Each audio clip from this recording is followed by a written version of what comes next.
Organization.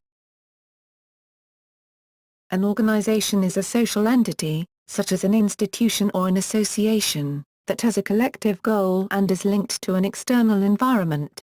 The word is derived from the Greek word organon, itself derived from the better-known word ergon, which means organ.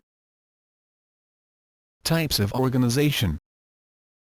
There are a variety of legal types of organizations, including corporations, governments, non-governmental organizations, international organizations, armed forces, charities, not-for-profit corporations, partnerships, cooperatives, universities, and various types of political organizations. A hybrid organization is a body that operates in both the public sector and the private sector simultaneously, fulfilling public duties and developing commercial market activities. A voluntary association is an organization consisting of volunteers. Such organizations may be able to operate without legal formalities, depending on jurisdiction, including informal clubs.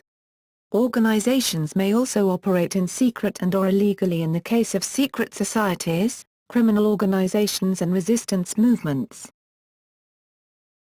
Organizational structures. The study of organizations includes a focus on optimizing organizational structure. According to management science, most human organizations fall roughly into 4 types: committees or juries, ecologies, matrix organizations, pyramids or hierarchies. Committees or juries. These consist of a group of peers who decide as a group, perhaps by voting. The difference between a jury and a committee is that the members of the committee are usually assigned to perform or lead further actions after the group comes to a decision, whereas members of a jury come to a decision. In common law countries, legal juries render decisions of guilt, liability and quantify damages.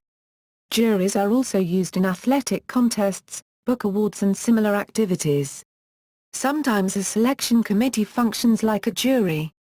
In the Middle Ages, juries in continental Europe were used to determine the law according to consensus amongst local notables. Committees are often the most reliable way to make decisions. Condorcet's jury theorem proved that if the average member votes better than a roll of dice, then adding more members increases the number of majorities that can come to a correct vote, however correctness is defined. The problem is that if the average member is subsequently worse than a roll of dice, the committee's decisions grow worse, not better. Therefore, staffing is crucial. Parliamentary procedure, such as Robert's Rules of Order, helps prevent committees from engaging in lengthy discussions without reaching decisions. Ecologists. This organization has intense competition. Bad parts of the organization starve. Good ones get more work. Everybody is paid for what they actually do, and runs a tiny business that has to show a profit, or they are fired. Companies who utilize this organization type reflect a rather one-sided view of what goes on in ecology. It is also the case that a natural ecosystem has a natural border. Ecoregions do not in general compete with one another in any way, but are very autonomous. The pharmaceutical company GlaxoSmithKline talks about functioning as this type of organization in this external article from The Guardian. By Bastien Batak de Leon. Matrix organization. This organizational type assigns each worker 2 bosses in 2 different hierarchies. One hierarchy is functional, and assures that each type of expert in the organization is well trained, and measured by a boss who is super expert in the same field. The other direction is executive, and tries to get projects completed using the experts. Projects might be organized by products, regions, customer types, or some other schema. As an example, a company might have an individual with overall responsibility for products X and Y, and another individual with overall responsibility for engineering, quality control etc. Therefore, subordinates responsible for quality control of Project X will have 2 reporting lines. Pyramids or hierarchical organization. A hierarchy exemplifies an arrangement with a leader who leads other individual members of the organization. This arrangement is often associated with bureaucracy. These structures are formed on the basis that there are enough people under the leader to give him support. Just as one would imagine a real pyramid, if there are not enough stone blocks to hold up the higher ones, gravity would irrevocably bring down the monumental structure. So one can imagine that if the leader does not have the support of his subordinates, the entire structure will collapse. Hierarchies were satirized in The Peter Principle, 1969, a book that introduced hierarchiology and the saying that in a hierarchy every employee tends to rise to his level of incompetence.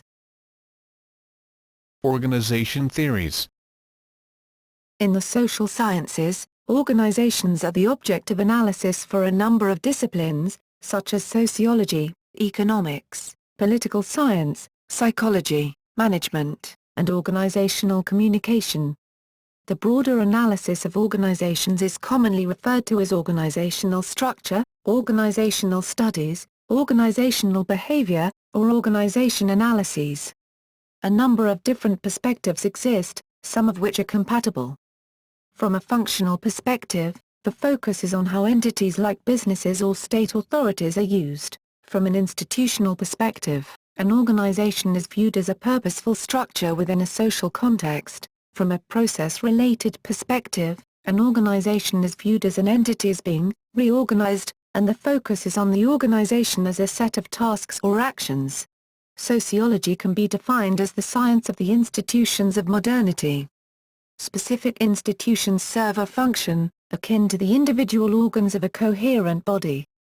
In the social and political sciences in general, an organization may be more loosely understood as the planned, coordinated and purposeful action of human beings working through collective action to reach a common goal or construct a tangible product. This action is usually framed by formal membership and form, institutional rules. Sociology distinguishes the term organization into planned formal and unplanned informal, that is spontaneously formed, organizations. Sociology analyzes organizations in the first line from an institutional perspective. In this sense, organization is a permanent arrangement of elements. These elements and their actions are determined by rules so that a certain task can be fulfilled through a system of coordinated division of labor. Economic approaches to organizations also take the division of labor as a starting point. The division of labor allows for economies of specialization. Increasing specialization necessitates coordination. From an economic point of view, markets and organizations are alternative coordination mechanisms for the execution of transactions. An organization is defined by the elements that are part of it, who belongs to the organization and who does not. Its communication, which elements communicate and how do they communicate. Its autonomy, which changes are executed autonomously by the organization or its elements. And its rules of action compared to outside events, what causes an organization to act as a collective actor. By coordinated and planned cooperation of the elements, the organization is able to solve tasks that lie beyond the abilities of the single elements. The price paid by the elements is the limitation of the degrees of freedom of the elements. Advantages of organizations are enhancement, more of the same, addition, combination of different features, and extension. Disadvantages can be inertness, through coordination, and loss of interaction. Among the theories that are or have been influential are actor network theory, an approach to social theory and research, originating in the field of science studies, which treats objects as part of social networks, complexity theory and organizations, the use of complexity theory in the field of strategic management and organizational studies, contingency theory, a class of behavioral theory that claims that there is no best way to organize a corporation, to lead a company, or to make decisions, critical management studies, a loose but extensive grouping of theoretically informed critiques of management, business and organization, grounded originally in a critical theory perspective. Economic sociology studies both the social effects and the social causes of various economic phenomena. Enterprise architecture, the conceptual model that defines the coalescence of organizational structure and organizational behavior. Garbage can model, describes a model which disconnects problems,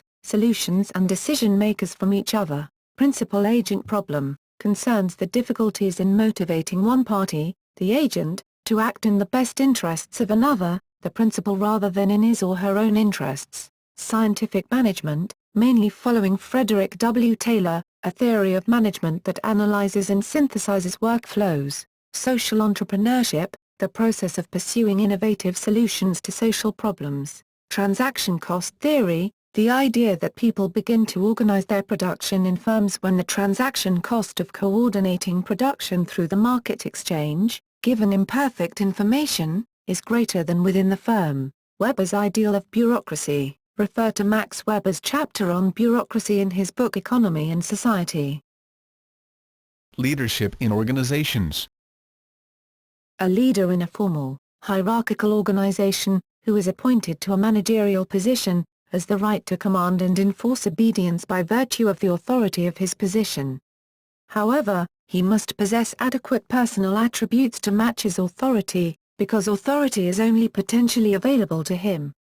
In the absence of sufficient personal competence, a manager may be confronted by an emergent leader who can challenge his role in the organization and reduce it to that of a figurehead. However, only authority of position has the backing of formal sanctions.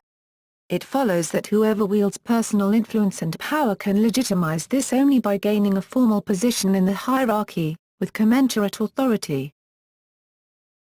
Leadership in formal organizations. An organization that is established as a means for achieving defined objectives has been referred to as a formal organization. Its design specifies how goals are subdivided and reflected in subdivisions of the organization. Divisions, departments, sections, positions, jobs, and tasks make up this work structure. Thus, the formal organization is expected to behave impersonally in regard to relationships with clients or with its members. According to Weber's definition, entry and subsequent advancement is by merit or seniority. Each employee receives a salary and enjoys a degree of tenure that safeguards him from the arbitrary influence of superiors or of powerful clients. The higher his position in the hierarchy, the greater his presumed expertise in adjudicating problems that may arise in the course of the work carried out at lower levels of the organization. It is this bureaucratic structure that forms the basis for the appointment of heads or chiefs of administrative subdivisions in the organization and endows them with the authority attached to their position. Leadership in informal organizations. In contrast to the appointed head or chief of an administrative unit, a leader emerges within the context of the informal organization that underlies the formal structure. The informal organization expresses the personal objectives and goals of the individual membership. Their objectives and goals may or may not coincide with those of the formal organization. The informal organization represents an extension of the social structures that generally characterize human life, the spontaneous emergence of groups and organizations as ends in themselves. In prehistoric times, man was preoccupied with his personal security, maintenance, protection, and survival. Now man spends a major portion of his waking hours working for organizations. His need to identify with a community that provides security, protection, maintenance, and a feeling of belonging continues unchanged from prehistoric times. This need is met by the informal organization and its emergent, or unofficial, leaders. Leaders emerge from within the structure of the informal organization. Their personal qualities, the demands of the situation, or a combination of these and other factors attract followers who accept their leadership within one or several overlay structures. Instead of the authority of position held by an appointed head or chief, the emergent leader wields influence or power. Influence is the ability of a person to gain cooperation from others by means of persuasion or control over rewards. Power is a stronger form of influence because it reflects a person's ability to enforce action through the control of a means of punishment.